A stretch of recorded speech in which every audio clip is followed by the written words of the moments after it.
कृष्ण, आप सभी का दिन शुभ हो। आज आषाढ़ मास के कृष्ण पक्ष का 8वां दिन है। आज की कथा हमें इस दिशा में एक कदम और आगे ले चले। अब सुनिए आज की कथाएं। श्री ब्रह्मा जी के मुख से गरुड़ तीर्थ और गोवर्धन तीर्थ की महिमा का वर्णन सुनने के बाद देवर्षि नारद ने श्री ब्रह्मा जी से पूछा कि हे पितामह, अन्य तीर्थों का वर्णन भी कीजिए। तब श्री ब्रह्मा जी कहने लगे, नारद, श्वेत तीर्थ तीनों लोकों में विख्यात है। उसके श्रवण मात्र से मनुष्य सभी पापों से मुक्ति पा जाता है। पूर्व काल में श्वेत नाम के एक ब्राह्मण थे जो महर्षि गौतम के प्रिय सखा थे। वे गोदावरी के तट पर रहकर अतिथियों के स्वागत सत्कार में लगे रहते और मनवाणी तथा क्रिया द्वारा भगवान शिव का भजन करते थे। वे सदा भगवान सदाशिव की पूजा और ध्यान करते रहते थे। शिव के भजन में ही उनकी आयु पूरी हो गई थी। तब यमराज के दूत उन्हें ले जाने के लिए आए, परंतु नारद जी वे ब्राह्मण देवता के घर में प्रवेश नहीं कर सके। जब ब्राह्मण की मृत्यु का समय व्यतीत हो गया, तब चित्रक ने मृत्यु से पूछा, मृत्यु, श्वेत का जीवन समाप्त हो चुका है, वो अब तक क्यों नहीं आया? तुम्हारे दूत भी अभी तक नहीं लौटे। ऐसा होना उचित नहीं है। ये सुनकर मृत्यु को बड़ा क्रोध हुआ और वे स्वयं ही श्वेत के घर पर पधारे। उनके दूत भयभीत होकर द्वार के बाहर ही खड़े हुए थे, जिन्हें देखकर मृत्यु ने पूछा, दूतों की क्या बात हुई? तुम लोग द्वार के बाहर कैसे खड़े हुए हो? तब दूत बोले, श्वेत भगवान शिव के द्वारा सुरक्षित है। हम उनकी ओर आंख उठाकर भी नहीं देख सकते। जिनके ऊपर भगवान शंकर प्रसन्न हो जाए, फिर उन्हें भय कैसा? तब मृत्यु ने अपना फंदा हाथ में लेकर स्वयं ही ब्राह्मण के घर में प्रवेश किया। ब्राह्मण तो भक्ति पूर्वक भगवान शिव की पूजा कर रहे थे। उन्हें ना तो मृत्यु के आने का पता था और न ही यमदूतों के। श्वेत के समीप पाशधारी मृत्यु को खड़ा देख दंडधारी भैरव ने विस्मित होकर पूछा, मृत्युदेव, यहाँ क्या देखते हो? मृत्यु ने उत्तर दिया, मैं श्वेत को ले जाने के लिए यहाँ पर आया हूँ, अतः इन्हीं को देख रहा हूँ। भैरव ने कहा, लौट जाओ। मृत्यु ने श्वेत पर अपना फंदा फेंका। ये देखकर भैरव कुपित हो उठे। उन्होंने शिव के दिए हुए दंड से मृत्यु पर गहरी चोट की। मृत्यु देवता पाश हाथ में लिए हुए धरती पर ही गिर पड़े। मृत्यु को मारा गया देख यमदूत भाग गए। उन्होंने मृत्यु के वध का समाचार यमराज से कहा, जिसे सुनकर महिषवाहन यमराज को बड़ा क्रोध आया। उन्होंने अधिक बलवान चित्रगुप्त, अपनी रक्षा करने वाले यमदंड, महिष, भूत, वेताल तथा आदि व्याधियों को शीघ्रता पूर्वक चलने का आदेश देकर तुरंत वहां से प्रस्थान किया।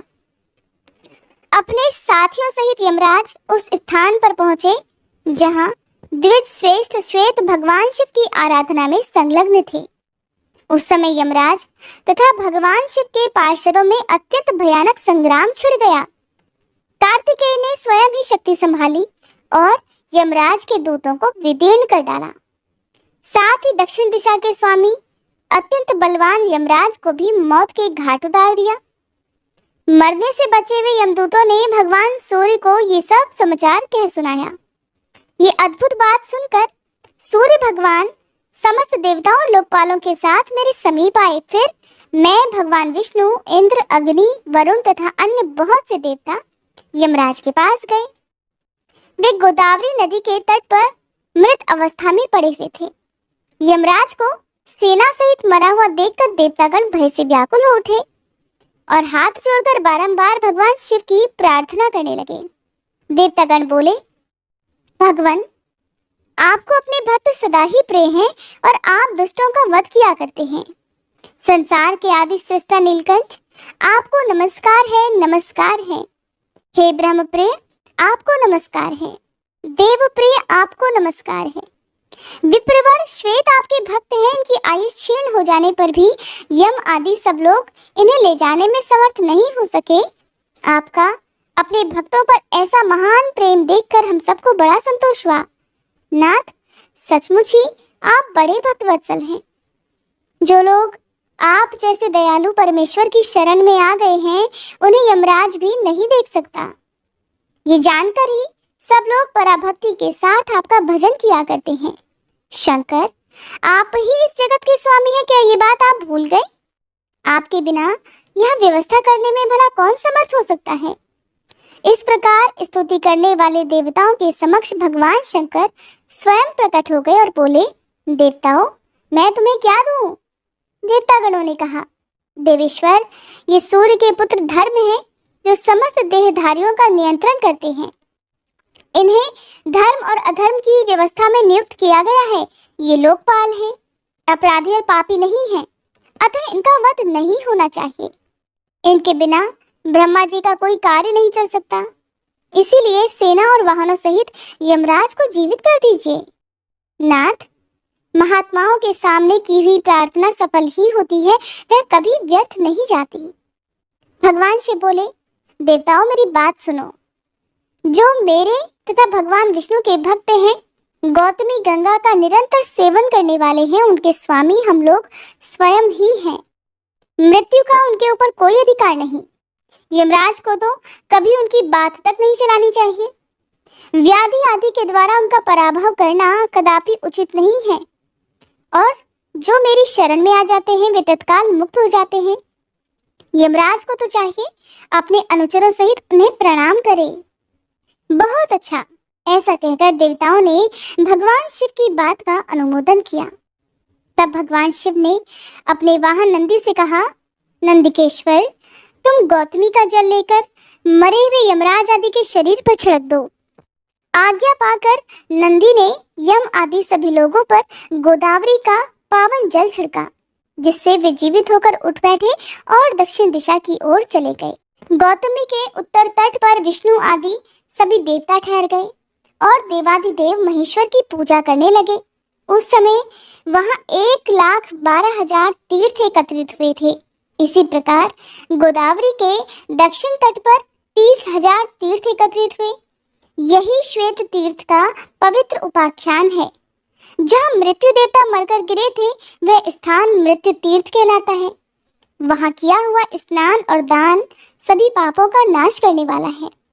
उसके महात्म्य का श्रवण, पठन और स्मरण अंतःकरण के मल को धोने वाला और सभी लोगों को भोग तथा मोक्ष प्रदान करने वाला है। इसके आगे शुक्र तीर्थ है, जो मनुष्यों को सभी प्रकार की सिद्धि देने वाला है।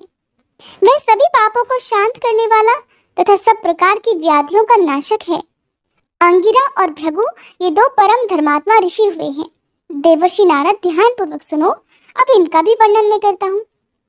इन दोनों के दो दो पुत्र हुए, जो बड़े ही विद्वान और रूप तथा बुद्धि से सुशोभित थे। अंगिरा के पुत्र का नाम था जीव और भृगु के पुत्र का नाम था कवि। ये दोनों अपने माता पिता के अधीन रहते थे। जब दोनों का यज्ञोपवीत संस्कार हो गया, तब उनके पिता परस्पर कहने लगे कि हम दोनों में से एक ही इन दोनों पुत्रों का शिक्षक हो। इससे एक ही शासन करेगा और दूसरा सुख से बैठा रहेगा।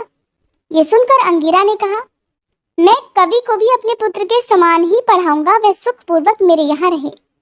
अंगिरा की बात सुनकर भृगु ने कहा, ठीक है, और उन्होंने अपने पुत्र शुक्र को अंगिरा की सेवा में सौंप दिया। परंतु अंगिरा उन दिनों बालकों में विषम बुद्धि रखते थे, इसलिए दोनों को पृथक पृथक पढ़ाते थे। बहुत दिनों तक किसी प्रकार यही क्रम चलता रहा।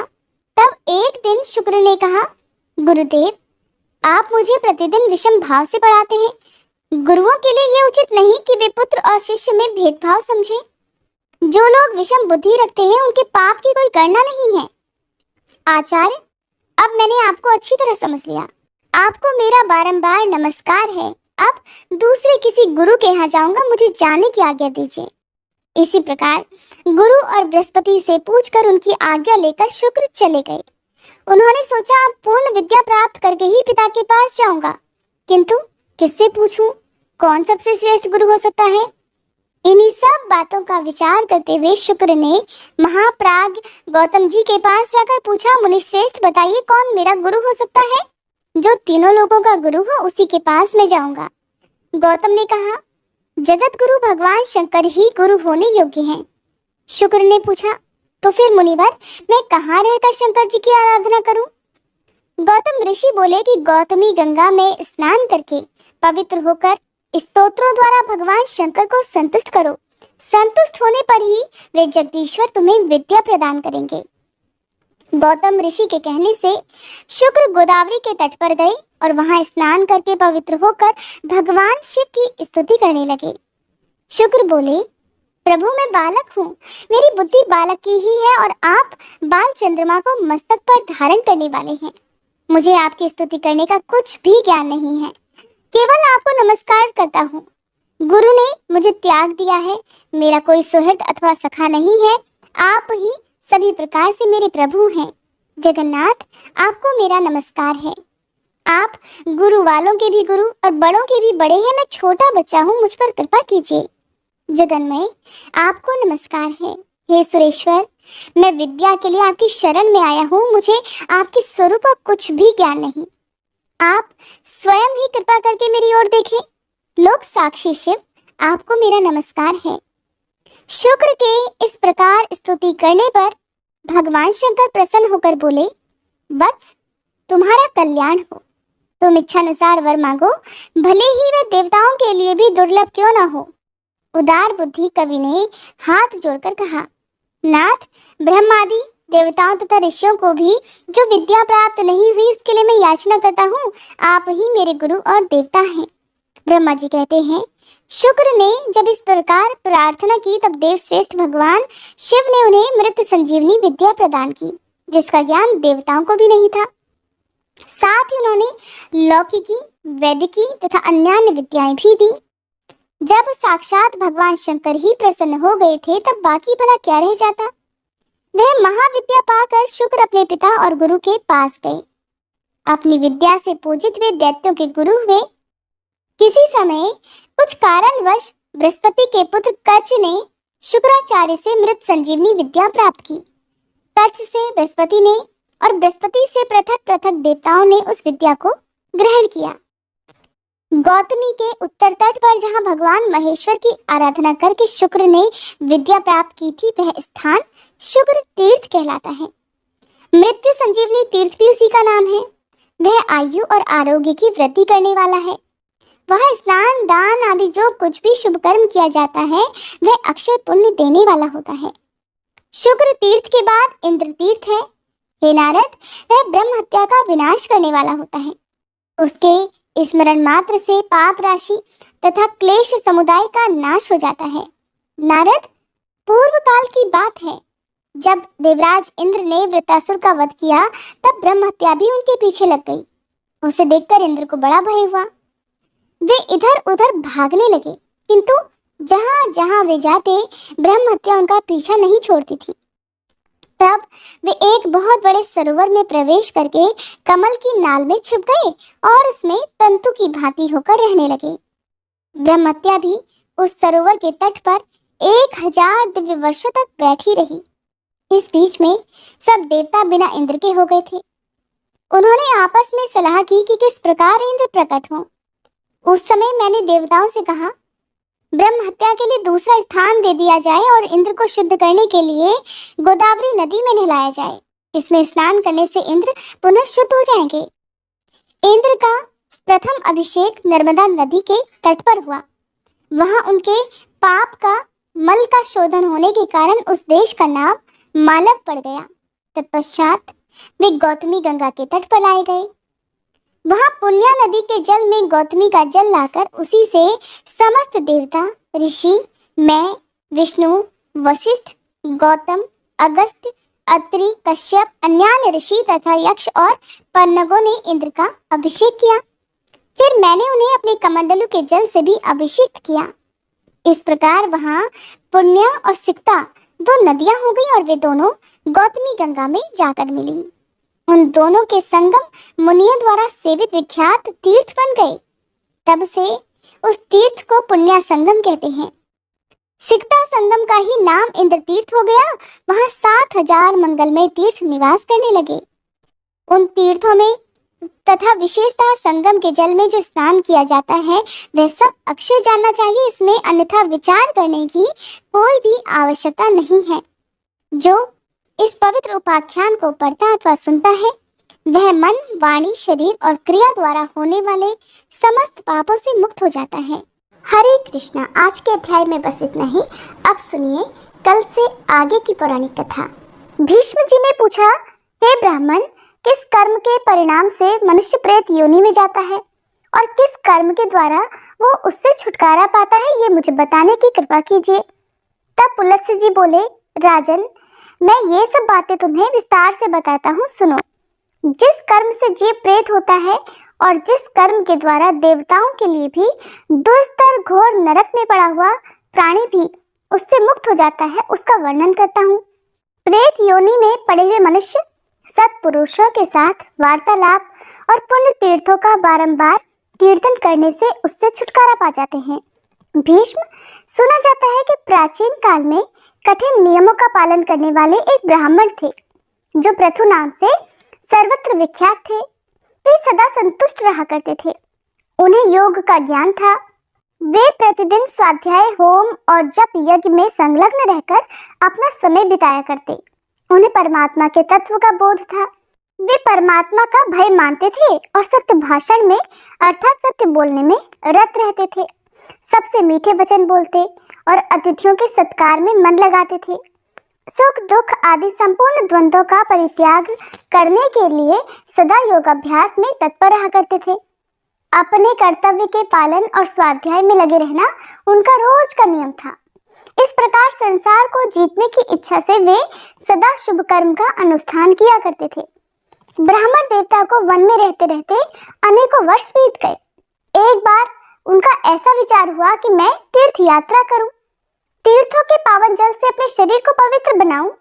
ऐसा सोचकर उन्होंने सूर्योदय के समय शुद्ध चित्त से पुष्कर तीर्थ में स्नान किया और गायत्री का जप और नमस्कार करके यात्रा के लिए चल पड़े। चलते चलते एक जंगल के बीच कंटकाकीर्ण भूमि में, जहाँ न वृक्ष था न जल था, उन्होंने अपने सामने 5 पुरुषों को खड़े देखा जो बड़े ही भयंकर थे। उनका विकट आकार और पाप पूर्ण दृष्टि वाले वे अत्यंत घोर प्रेतों को देखकर उनके हृदय में कुछ भय उमड़ आया। फिर भी वे निश्चल भाव से खड़े रहे। यद्यपि उनके मन में भय था, फिर भी उन्होंने धैर्य धारण करके बड़े ही मधुर शब्दों में उन प्रेतों से पूछा कि विकराल मुख वाले प्राणियों, तुम लोग कौन हो? किसके द्वारा कौन सा ऐसा कर्म बन गया है जिससे तुम्हें इस विकृत रूप की प्राप्ति हुई? प्रेतों ने कहा, हम भूख और प्यास से पीड़ित होकर सदा महान दुख से घिरे रहते हैं। हमारा ज्ञान और विवेक नष्ट हो गया है। हम सभी अचेत हो रहे हैं। हमें इतना भी ज्ञान नहीं कि कौन दिशा किस ओर है। दिशाओं के बीच की अवान्तर दिशाओं को भी नहीं जानते। आकाश, पृथ्वी और स्वर्ग का भी हमें ज्ञान नहीं है। ये तो दुख की बात हुई। सुख बस इतना ही है कि सूर्योदय देखकर हमें प्रभात सा लग रहा है। हम में से एक का नाम परीक्षित है, दूसरे का नाम सूचीमुख है, तीसरे का नाम शीघ्रक, चौथे का रोधक और 5वें का लेखक है। ब्राह्मण ने पूछा, तुम्हारे नाम कैसे पड़ गए? क्या कारण है जिससे तुम लोगों को ये नाम मिले हैं? प्रेतों में से एक प्रेत ने कहा कि मैं सदा स्वादिष्ट भोजन किया करता था, ब्राह्मणों को परीक्षित अर्थात बासी भोजन दिया करता था। इसी कारण मेरा नाम परीक्षित पड़ गया है। मेरे इस साथी ने अन्न आदि के अभिलाषी बहुत से ब्राह्मणों की हिंसा की है, इसलिए इसका नाम सूचीमुख पड़ा है। ये तीसरा प्रेत भूखे ब्राह्मण के याचना करने पर भी उसे कुछ देने के भय से बड़ी जल्दी वहां से चला गया था, इसलिए इसका नाम शीघ्रक हो गया। ये चौथा प्रेत ब्राह्मणों को देने के भय से उद्विग्न होकर सदा अपने घर पर ही स्वादिष्ट भोजन किया करता था, इसलिए ये रोधक कहलाता है। और हम 5 लोगों में से सबसे बड़ा पापी जो ये 5वां प्रेत है, ये याचना करने पर चुपचाप खड़ा रहता था। यह धरती को रेतने लगता था, इसलिए इसका नाम लेखक पड़ गया। लेखक बड़ी कठिनाई से चलता है। रोधक को सिर नीचा करके चलना पड़ता है। शीघ्रक पंगु हो गया है। सूची अर्थात हिंसा करने वाले का सुई के समान मुंह हो गया है। और मुझ परीक्षित की गर्दन लंबी और पेट बड़ा हो गया है। अपने पाप के प्रभाव से मेरा अंडकोश भी बढ़ गया है और दोनों होठ भी लंबे होने के कारण लटक गए हैं। यही हमारे प्रेत योनि में आने का वृतांत है जो मैंने तुम्हें सुना दिया। अगर तुम्हारी इच्छा हो तो कुछ और भी पूछो। पूछने पर उस बात को भी हम बताएंगे। ब्राह्मण बोले कि इस पृथ्वी पर जितने भी जीव रहते हैं उन सब की स्थिति आहार अर्थात भोजन पर ही निर्भर है।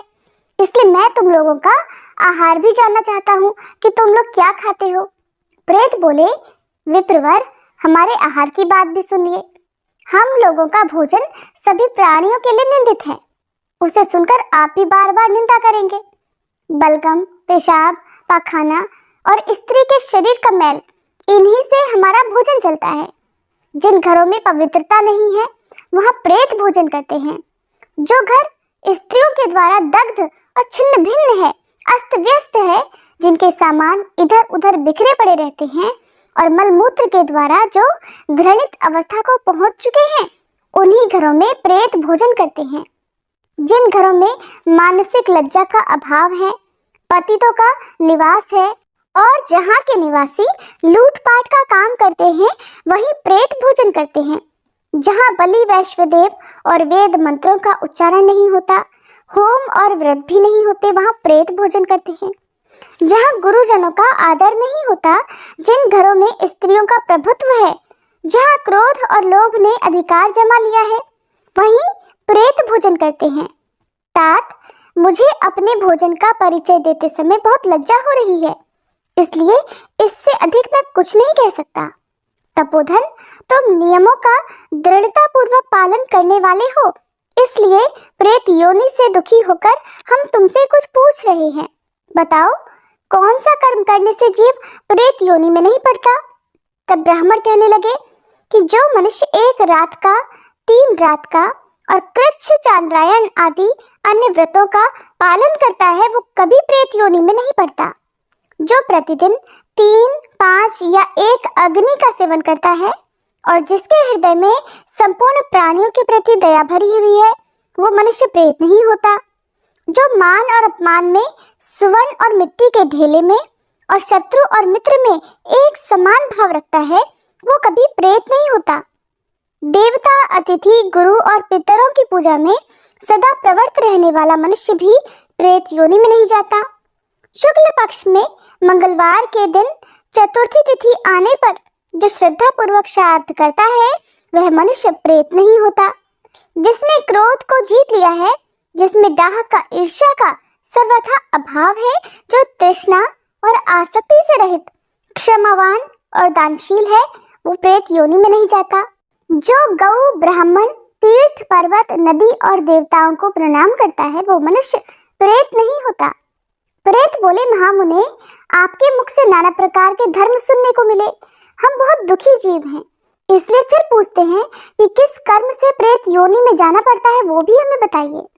ब्राह्मण ने कहा, अगर कोई द्विज और विशेषतः ब्राह्मण शूद्र का अन्न खाकर उसे पेट में लिए ही मर जाए, तो वह प्रेत होता है। जो आश्रम धर्म का त्याग करके मदिरा पीता, पराई स्त्री का स्पर्श करता और प्रतिदिन मांस खाता है, उस मनुष्य को प्रेत होना पड़ता है। जो ब्राह्मण यज्ञ के अनाधिकारी पुरुषों से यज्ञ करवाता और अधिकारी पुरुषों का त्याग करता और शूद्र की सेवा में लगा रहता है, वह प्रेत योनि में जाता है। जो मित्र की धरोहर को हड़प लेता, शूद्र का भोजन बनाता, विश्वासघात करता और कूटनीति का सहारा लेता है, वो निश्चय ही प्रेत होता है। ब्रह्मत्यारा, गोघाती, चोर, शराबी, गुरु पत्नी के साथ संभोग करने वाला और भूमि और कन्या का अपहरण करने वाला निश्चय ही प्रेत होता है। जो पुरोहित नास्तिकता में प्रवृत्त होकर अनेकों ऋत्विजों के लिए मिली हुई दक्षिणा को अकेले ही हड़प लेता है, उसे निश्चित ही प्रेत योनि में जाना होता है। पेपरवर प्रथु जब इस प्रकार उपदेश कर रहे थे, ठीक उसी समय आकाश में सहसा नगाड़े बजने लगे। हजारों देवताओं के हाथ से छोड़े हुए फूलों की वर्षा होने लगी। प्रेतों के लिए देखते ही देखते चारों ओर से दिव्य विमान आ गए। आकाशवाणी हुई कि इन ब्राह्मण देवता के साथ वार्तालाप और पुण्य कथा का कीर्तन करने से तुम सब प्रेतों को दिव्य गति प्राप्त हुई है। इस प्रकार सत्संग के प्रभाव से उन प्रेतों का उद्धार हो गया। गंगानंदन, यदि तुम्हें कल्याण साधन की आवश्यकता है, तो तुम आलस्य छोड़कर पूरा प्रयास करके सत्पुरुषों के साथ वार्तालाप, सत्संग करो। ये 5 प्रेतों की कथा संपूर्ण धर्मों का तिलक है। जो मनुष्य इसका 1 लाख पाठ करता है, उसके वंश में कभी कोई प्रेत नहीं होता। जो अत्यंत श्रद्धा और भक्ति के साथ इस प्रसंग का बारंबार श्रवण करता है वो भी प्रेत योनि में नहीं पड़ता। भीष्म जी ने पूछा, है ब्राह्मण, पुष्कर की स्थिति अंतरिक्ष में क्यों बताई जाती है? धर्मशील मुनि इस लोक में उसे कैसे प्राप्त करते हैं और किस किसने इसे प्राप्त किया है? तब पुलस्त्य जी कहने लगे कि राजन, एक समय की बात है, दक्षिण भारत के निवासी 1 करोड़ ऋषि पुष्कर तीर्थ में स्नान करने के लिए आए, किंतु पुष्कर आकाश में स्थित हो गया। ये जानकर वे समस्त मुनि प्राणायाम में तत्पर होकर परब्रह्म का ध्यान करते हुए 12 वर्षों तक वहीं खड़े रह गए। तब ब्रह्मा जी, इंद्र आदि संपूर्ण देवता तथा ऋषि महर्षि आकाश में अलक्षित होकर उन्हें पुष्कर प्राप्ति के लिए अत्यंत दुष्कर नियम बताते हुए बोले कि द्विजगण, तुम लोग मंत्र द्वारा पुष्कर का आह्वान करो। आपो ही स्थामयो इत्यादि 3 ऋचाओं का जप करने से ये तीर्थ तुम्हारे समीप आ जाएगा और अघमर्षण मंत्र का जप करने से पूर्ण फलदायक होगा। उन ब्रह्म ऋषियों की बात समाप्त होने पर उन सब मुनियों ने वैसा ही किया और ऐसा करने से वे परम पावन बन गए। उन्हें पुष्कर प्राप्ति का पूरा फल मिल गया।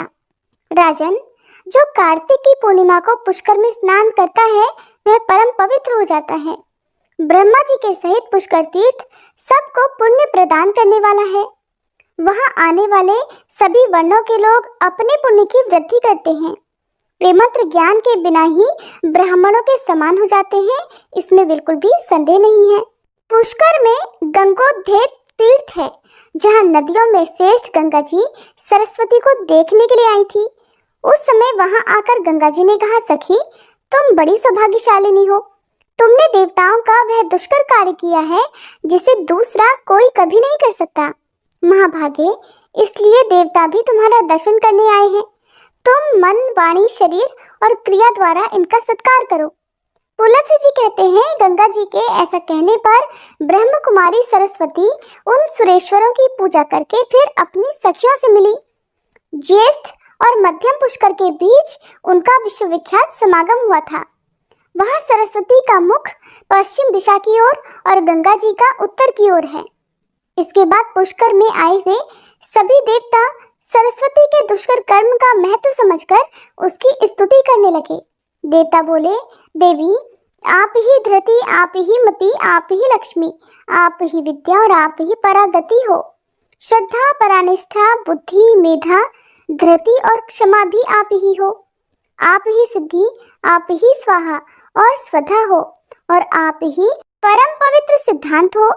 संध्या, रात्रि, प्रभा, भूति, मेधा, श्रद्धा, सरस्वती, यज्ञ विद्या, महाविद्या, गुह्य विद्या, सुंदर अन्वेक्षिकी अर्थात तर्क विद्या, वेद त्रयी और दंड नीति, ये सब आपके ही नाम हैं। समुद्र को जाने वाली श्रेष्ठ नदी, आपको नमस्कार है। पुण्य सलीला सरस्वती, आपको नमस्कार है। पापों से छुटकारा दिलाने वाली देवी, आपको नमस्कार है। वरांगने, आपको नमस्कार है। देवताओं ने जब इस प्रकार उस दिव्य देवी की स्तुति की तब वह पूर्वाभिमुख होकर स्थित हो गई।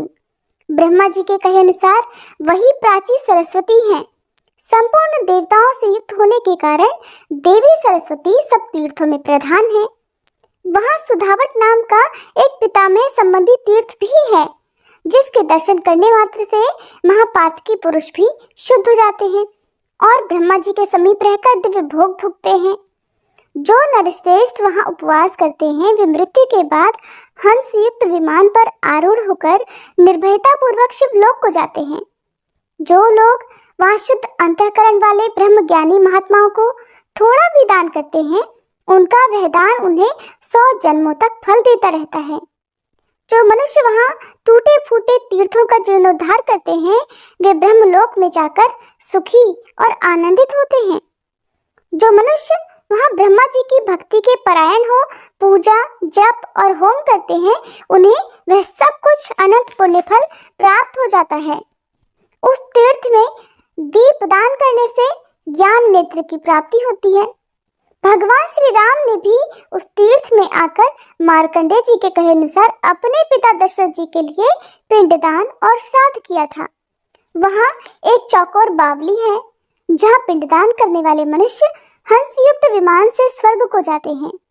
यज्ञ वेत्ताओं में श्रेष्ठ ब्रह्मा जी ने उस तीर्थ के ऊपर उत्तम दक्षिणाओं से युक्त पितृमेध यज्ञ अर्थात श्राद्ध किया था। उसमें उन्होंने वसुओं को पितर, रुद्रों को पितामह और आदित्यों को प्रपितामह नियत किया था। फिर उन तीनों को बुलाकर कहा कि आप लोग सदा यहाँ विराजमान रहकर पिंडदान आदि ग्रहण किया करें। वहाँ जो पितृ कार्य किया जाता है उसका अक्षय फल मिलता है। पितर और पितामह संतुष्ट होकर उन्हें उत्तम जीविका प्राप्ति के लिए आशीर्वाद देते हैं। वहाँ तर्पण करने से पितरों की तृप्ति होती है और पिंडदान करने से उन्हें स्वर्ग मिलता है। इसलिए सब कुछ छोड़कर प्राची सरस्वती तीर्थ में तुम पिंडदान करो। प्रत्येक पुत्र का कर्तव्य है कि वो वहाँ जाकर अपने समस्त पितरों को यत्न पूर्वक तृप्त करे। वहाँ प्राचीनेश्वर भगवान का स्थान है। उसके सामने आदि तीर्थ प्रतिष्ठित है जो दर्शन मात्र से मोक्ष प्रदान करने वाला है। वहाँ के जल का स्पर्श करके मनुष्य जन्म मृत्यु के बंधन से छुटकारा पा लेता है। उसमें स्नान करने से वह ब्रह्मा जी का अनुचर होता है। जो मनुष्य आदि तीर्थ में स्नान करके एकाग्रता पूर्वक थोड़े से अन्न का भी दान करता है वो स्वर्ग लोक को प्राप्त होता है। जो विद्वान वह स्नान करके ब्रह्मा जी के भक्तों को सुवर्ण और खिचड़ी दान करता है वो स्वर्ग लोक में सुखी और आनंदित होता है। वहाँ प्राची सरस्वती विद्यमान है। वहाँ मनुष्य दूसरे साधन की खोज क्यों करते हैं? प्राची सरस्वती में स्नान करने से जिस फल की प्राप्ति होती है उसी के लिए तो जप तप आदि साधन किए जाते हैं। जो भगवती प्राची सरस्वती का पवित्र जल पी लेते हैं उन्हें मनुष्य नहीं देवता समझना चाहिए, ऐसा मार्कंडेय जी कहते हैं। सरस्वती नदी के तट पर पहुंचकर स्नान करने का कोई नियम नहीं है। भोजन के बाद या भोजन के पहले, दिन में या रात में कभी भी स्नान किया जा सकता है। वह तीर्थ अन्य सब तीर्थों की अपेक्षा प्राचीन और श्रेष्ठ माना गया है। वह प्राणियों के पापों का नाशक और पुण्यजनक कहा गया है। हरे कृष्णा। आज के अध्याय में बस इतना ही। इसके आगे का वृतांत आप सभी अगले अध्याय में जरूर सुनिएगा।